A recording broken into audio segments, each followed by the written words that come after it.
사는 양반들 같은데 어떻게 이런 시골까지 왔대요? 요양차 왔어요, 요양차. 아픈 딸과 함께 숨어든 수상한 아버지. 그것만 보면 내가 숨이 막혀! 은둔 생활을 해야 하는 이들 분의 충격적인 이야기. 그 사건은 바로 4개월 전에 시작됐던 것입니다. 세영이 친구 집에서 놀다 늦게 귀가를 하던 길이었는데 하필 그날 만나지 말아야 할 두 남학생을 만난 것입니다. 야, 남세영. 야, 너 얼마 전까지 나 좋다고 졸졸 쫓아다녔으면서 이제 와서 쌩까시겠다? 야, 그게 언제야. 근데 1년 만에 예뻐지긴 했다. 야, 어디가. 야, 오늘 시험도 개판 쳤는데 가서 분위기 전환 좀 하자. 응? 아유, 얘기해. 너 아직도 나 좋아하잖아. 가자. 응?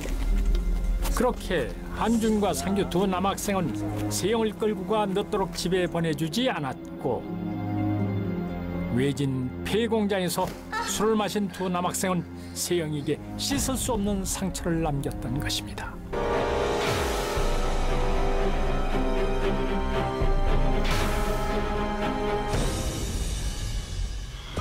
은 우연히 만나게 된 남학생 과 어울리다가 성폭행을 당하게 된 것인데요.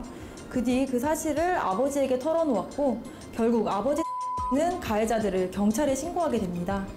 그런데 피해자인 양의 고통은 이게 끝이 아니었습니다. 그렇게 성폭행 혐의로 경찰에 잡혀온 두 학생이 조사를 받게 된 것인데 그러니까 너희 둘이 남세영을 술 먹이고 성폭행한 사실 맞지? 아, 걔가 먼저 집에 안 간다 그랬다니까요.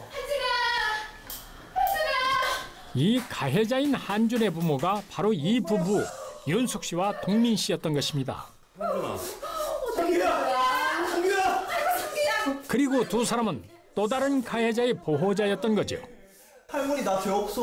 억울해. 그럼 우리 장선이 그럴 리가 없지. 이 할머니 믿는다. 믿어. 어떤 꽃뱀한테 물린 거야 너. 여보세요? 지금 누가 피해자인데 꽃뱀 타령입니까? 아직도 사태 파악 안 됩니까? 아니 가난한 부잣집 애들 건드리면 뻔한 거지. 어? 그렇게 머리가 안 돌아가서 형사일을 하겠어? 참 적반하장도 유분수지. 성폭행 가해자인 아들과 손주를 끝까지 감싸고 돌았던 것입니다. 그렇게 두 학생들의 구속 수사가 진행되고 모든 것이 끝난 줄만 알았는데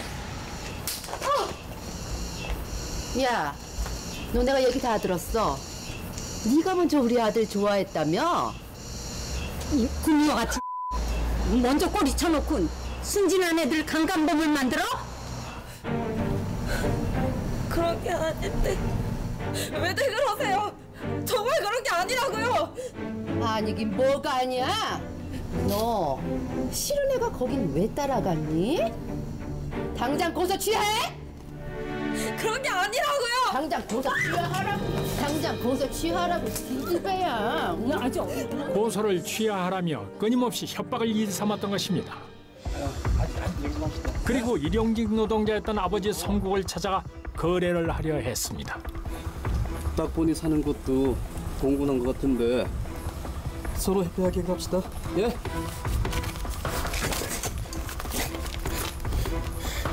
이따구로 우리 딸이 받은 상처 치유 못해요. 이 사람 진짜 꽉 막혔네. 우리 아들 전과자 만들면 당신 딸도 좋을 것 같아?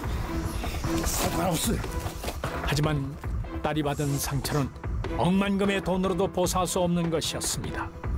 그렇게 협박과 회유에도 넘어가지 않자 부녀를 더욱 악랄한 방법으로 괴롭히기 시작했는데요.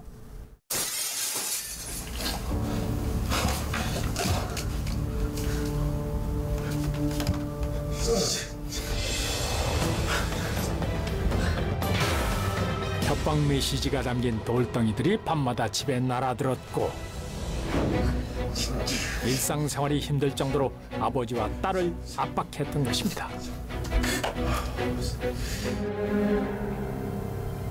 피해자인 세영이는 늘 두려움에 떨어야 했습니다. 야, 좋은 말 배워. 먹고 있는 거 하나 있으래. 이런 악몽이 어디 있겠습니까? 그래서 그들이 찾을 수 없는 곳으로 도망을 다니기 시작했던 것이죠. 당분간 여기서 지내자. 응? 이들의 고통은 이루 말할 수가 없었습니다. 아이고, 어? 뭐요? 죄는 이 인간들이 짓고서는 도망은 세영이 내가 다닌 거요? 아유, 정말 기가 막힌다 정말. 아유, 이 천벌을 받을 인간들아. 아니 서로 좋아서 한 일인데 왜 우리 아들이 벌을 받아야 되냐고. 아주 말 같은 소리를 해요 좀. 그만들 좀 하세요. 그런데 때마침 나타난 상희 씨. 위기에 처한 세영이를 도와주려는 것일까요? 그런데 어째 분위기가 심상치 않습니다. 세영아, 사실대로 말하기로 했잖아.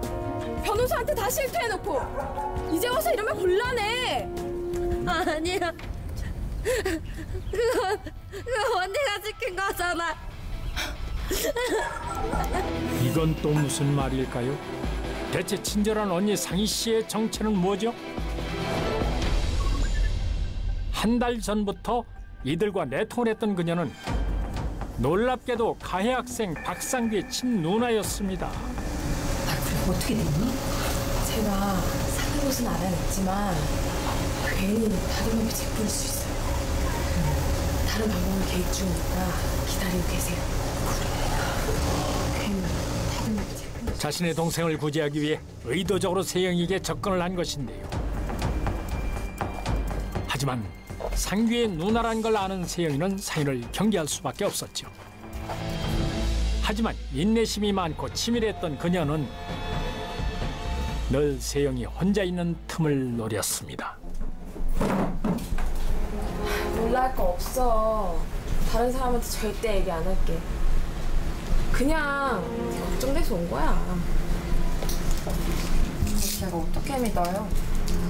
진짜야. 내 동생이지만 정말 쓰레기 같은 놈이야. 감옥 가도 당연한 거지. 아픈 마음을 다독이는 척하며 가깝게 다가가려 했는데요. 고생 심했지. 빨리 먹어. 다 이유가 있었습니다. 오랫동안 속마음을 주고받은 두 사람. 언니라도 있어서 다행이에요. 결국 상희 씨는 세영의 믿음을 얻는 데 성공했던 것입니다.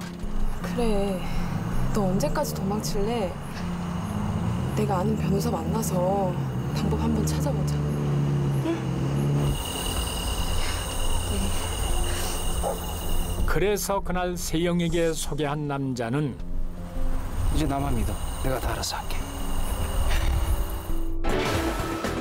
상희 씨 가족이 고용한 변호사였습니다. 그리고는 곧바로 사무실로 데려갔습니다.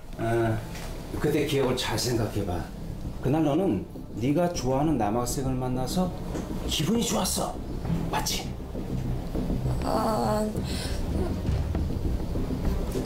처음엔 그랬는데 그러니까 너도 좋아서 휩쓸리게 된 거잖아. 그치? 우리 상규가 강제로 그러는 거 아니잖아. 아니에요. 제가 원하는 건 아니에요.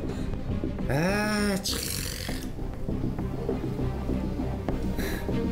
그게 답이 아니지. 에? 잘못 말하면 너와 네 아빠가 모두 감옥에 갈 수가 있어. 세영을 압박해 성폭행이 아닌 하부에 의한 성관계였다는 거짓 진술서와 거짓 자백을 받아낸 것입니다. 그 다음 날 밤.